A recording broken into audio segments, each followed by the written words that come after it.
Comme l'a dit Clément, on est venu rester à l'Assemblée, donc je m'excuse de ne pas être présente physiquement avec vous. Mais effectivement, à 15h30, donc, le Premier ministre a décidé d'engager la responsabilité de son gouvernement en déclenchant le 49.3 sur un projet de loi de la sécurité sociale raboté.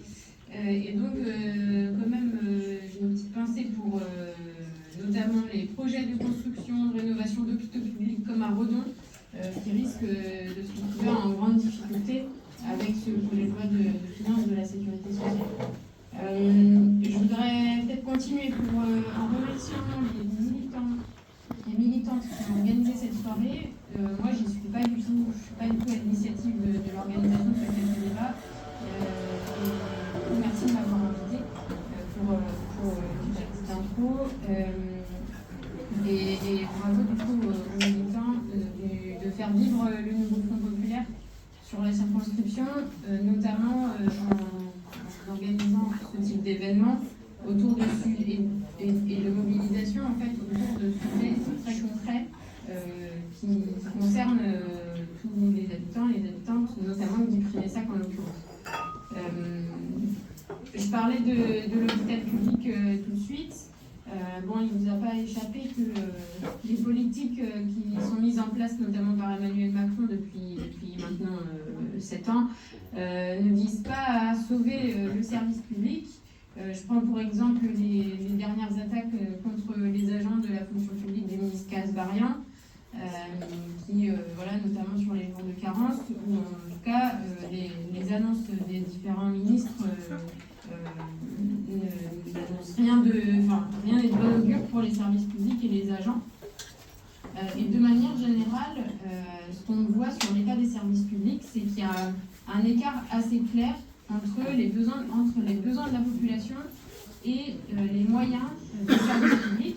Et en fait, cet écart renforce donc les inégalités, mais aussi du coup la désocialisation, parce que les réponses aux besoins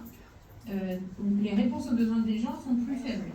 Et donc ça renforce encore plus la rupture entre la population et les agents du service public.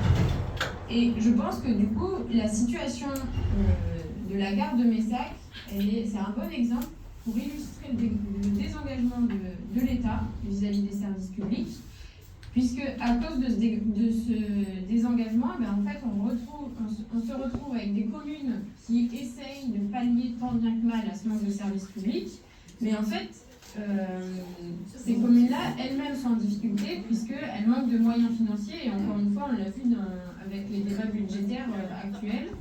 On demande aussi aux collectivités locales de faire des efforts alors qu'elles sont déjà à bout. Et je termine en disant que, en fait, pour pallier à ce manque de services publics, ou en tout cas pour le démanteler progressivement, on met en place ce qu'on appelle la dématérialisation comme seule réponse au démantèlement du service public. Et en fait, cette dématérialisation, elle crée aussi des inégalités d'accès aux services publics.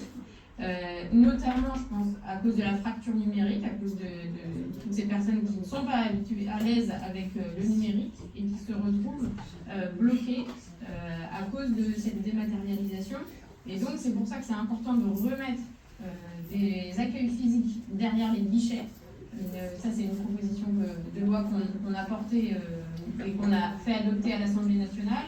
Et donc maintenant, il faut qu'elle soit mise en débat au Sénat. Voilà. Et donc, ce soir, avec cet événement, vous voulez défendre le service public, l'accueil physique derrière les guichets à la gare de Messac. Mais je pense qu'on pourrait aussi parler de manière générale sur la circonscription. Il y a vraiment des sujets autour du ferroviaire. Je pense, j'ai vu qu'il y avait quelques Langonais et Langonaises dans la salle. Et là-bas, par exemple, les enfants prennent le bus devant la gare pour aller à l'école parce que le train ne s'arrête pas. Et en fait, on se retrouve quand même aussi dans des situations comme ça qui sont complètement incohérentes. Donc, c'est important de se battre pour le transport ferroviaire public. Mais là-dessus, je laisserai Bérangère en parler parce qu'il en parlera bien mieux que moi. En tout cas, voilà, je pense que les événements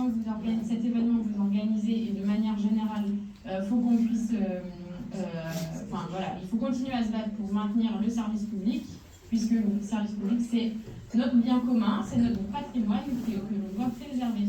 Voilà pour moi ce soir, et je vous laisse vers 20 puisque